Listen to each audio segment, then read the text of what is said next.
All right, hello everyone, and welcome back to the World Championship Series Starcraft II Global Finals. We're currently in a best-of-3 between Levin and Insur, where this is loser bracket type play. I don't know, it's group play. It's a pretty unique format. There's a nice infographic on the Battle.net site that you can check out if you're a little bit confused.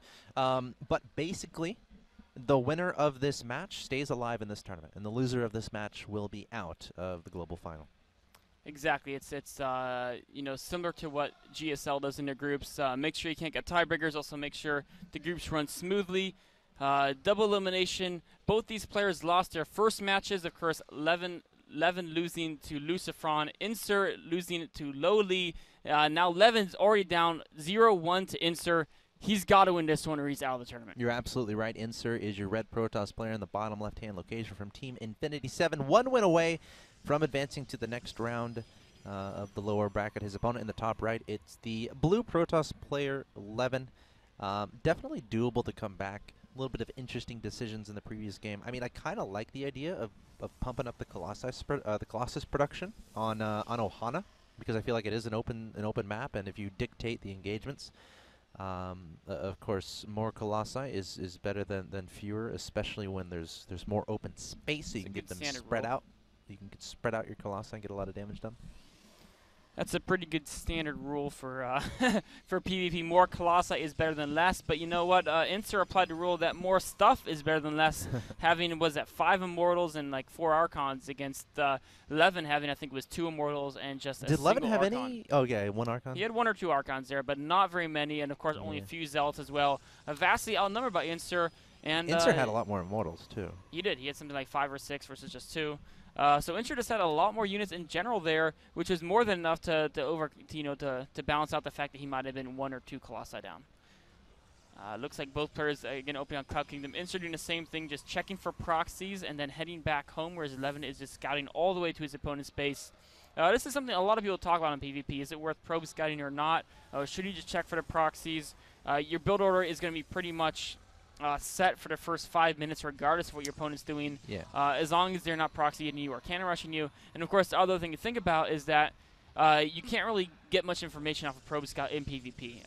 Your opponent's not going to put down a tech building until that stalker comes out to chase you away. Of course, that is actually one reason to scout, just so they can't do some crazy fast tech. But we can see Insur's going to scout a little bit later just to make sure they can't do that. But the first initial scout denying any proxy gates, and then a second scout checking if he's doing any type of crazy tech or a 4-gate or something that he wants to react to a little bit differently. Levin opting for, I guess, the more conventional scout. Although, these days a lot of people are testing out new different scouting patterns. This game, both players opting for that second gateway. Neither player opting to get a Zealot. Looks like we might have 3 Stalker versus 3 Stalker action in the opening sequences as players battle for map control. The best kind of action in PvP, especially on Cloud Kingdom. There's a lot of nifty attack paths, and Stalker can easily get taken off guard if you're not careful. And I like your point about the early probe scout in PvP, and on this map specifically. There is a nifty little place where you can put a pylon and kind of be annoying and trap some of your opponent's probes. I'm not saying Levin was necessarily going for that, but that could be an idea behind an earlier scout to try to get that pylon down. But yeah, of course, looking at the Chrono Boost is another big thing. But neither of these players doing anything terribly crazy, just 2 gates, as you said, 3 Stalker opening likely there. Oh, Stalker and a Sentry. A really unique opening from Levin with 3 gateways. Usually means pressure, but he's not Chrono Boosting his warp gate a ton, and he's also opening up with a Sentry as well. It's a good build on this map, as was displayed by that last series between Baby Knight and Rain, I think. Yeah, it really is. Levin opting for a similar build, getting Twilight Council just a few seconds later, but with a faster 3rd gateway. So he'll have a little more production, a little bit slower blink. Insur, though, he has the money. He can expand behind this, or he could add in. He has a lot of different ways he can take this, whereas Levin's committed to the 3-gate robotics Blink Stalker Observer play at this point. There goes Insur's robotics, a little bit on the late side. And he's already looking to do a little bit of poke with these 3 Stalkers. There's a Sentry at the top here from Levin, going to immediately throw down that force field. There goes the pylon here from Insur. I feel like this might be late enough where Levin can kind of guess it's not going to be any type of 4-gate. It's 625. Yeah. Levin sure was just, a little bit of poke there. But, it's only 25 loss from Insur, and there's a chance if your opponent is too greedy, skip to a Sentry. You might be able to get in there, get some damage done with some warp-ins. You have the 5 Stalker push from the front, you warp in 2 Zealots or 2 Stalkers on the top. Maybe you can get something done. Insur with blink. Levin without blink, no. find the middle. This could be really, really, really bad for. Or sorry, Wait. Insur with blink on the way. Excuse Sure, me. yeah. Levin hasn't started his blink yet. I was a little bit. That had to be a mistake. I think No. As far as he's chrono boosting nothing on this Twilight. I think he really thought he got blink. I saw it disappear no. from the or I saw it not on the production tab. I assume when the players Sure, had it. that's okay. So. We forgive you, Axlav. Thank you. Insur adding 2 more gateways, committing. He keeps to selecting it too. Look. Oh, and just not there starting we go. blink. I think he meant to click it earlier, just probably didn't quite have the or funds there. Hit B, of course. Axlav would click it because he doesn't know his hockey. Levin with 2 sentries, so I'm we just should kidding, be okay man. at It was a defending joke. here. Insur adding 3rd and 4th gateway. The 4 gateway blink stalker is a pretty heavy commitment. It means you're not really going to be adding immortals, just pure stalkers, whereas Levin already has 1 immortal on the field for him. No, he should have an observer. There it is. The observer on the way here from Insur. It's kind of critical so you can get that high ground vision. But Levin's setting up a nice little defense here. Has an immortal here, has those stalkers, but there's no zealots mixed in. So Insur could potentially just blink on top and kill the immortal. Insur coming forward here. Force field's going down from Levin. Insur going to be backing up for now. Going to be continuing to reinforce with more and more stalkers. Maybe mix in a few zealots, but there's the pylon being warped in here from Insur, but Levin still without So blink. it's a little bit risky for Levin to be down here without having blink. I mean, like you mentioned, if Insur blinks on top of the mortal, focuses it down, and then uses and then his next blink cooldown, he can be microing. This and is so stalker dangerous. for stalker. I don't know if I like this. Oh, Levin's out and open. He's got to retreat, but if he retreats, Insur can go up high ground. Insur's just going to go up to high ground anyway. One stalker doesn't get the memo, stays on the low ground. That Robotus is taking heavy fire. Killing that would be a big win for Insur. And 2 stalkers warped in here from Levin, going to try to be brave and engage the 13 stalkers. They think they're heroes because Insur's going to be backing away, but just waiting for reinforcements. Insur continuing to press forward, backing away for now, going to be blinking back 1 stalker at a time. Insur grabbing Levin's observer, a great kill there, especially important because Levin has no robotics. He has no option to rebuild the observer. He's got to start from scratch. Insur now using observer for high ground vision. He's going to keep doing damage, and you know I don't know what Levin can do to really stabilize here. Levin's stalker count is so much lower. Yeah, he doesn't have many options here. Again, I'm a little bit surprised Insur hasn't just straight up tried to blink on top of Levin because there's not much here that does a lot of DPS compared to Insur's army. So many stalkers in that composition, 19 to 11 at this point in time. Blink up there, target the immortal, and then kill everything else. That's exactly what he's going to do. Insur blinking with authority, targeting down the immortal, and now the stalkers being targeted as well. Levin slowly running out of stalkers, running out of time, running out of hope in this tournament. And Insur on the verge of winning the series 2-0 and advancing on to the next round to play the loser of Lucifron and Lowly. Levin desperately trying to pull the probes, trying to stay alive in this tournament, but Insur is playing this so well. I mean, it really is. The food count is triple, it's quadruple now. Levin's got to back away. And, I mean, what a convincing win by Insur. Wow, great out there from Insur. Able to take Levin down 2-0. And unfortunately for Levin, he will be out of the out of this tournament, the WCS Starcraft II Global Finals. But Insur staying alive. Yeah. Staying alive. Fighting for Infinity 7, a great team of very handsome gentlemen. Insur representing them quite well there. 2-0 over Levin, and he's going to be looking to maybe revenge himself against Lowly, or perhaps he'll go up against Lucifron next. We'll have to wait and see.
bay, which is something Insur can't do. Because if Insur builds a robotic support bay and all of a sudden Levin hits him with, a one-base Colossi or some mass blink soccer play, and Insur is missing those key units he needs to defend it, he's in big trouble there. So he's got to wait until he gets a little bit more scouting information before he can commit to attack. Of course, he's getting probes 2 at a time already.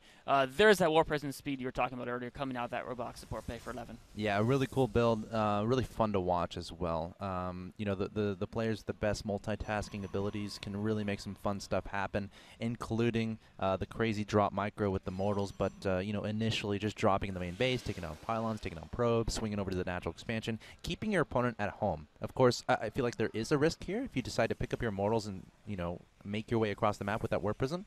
If your opponent attacks while you're doing that, that can be a little bit tricky. Could create crazy potential base trade type scenarios. But again, that remains to be seen. Insur up to 75 supply already to Levin's 58. So I feel like Levin is going to have to be able to do a decent amount of damage with these 2 immortals in this War Prism.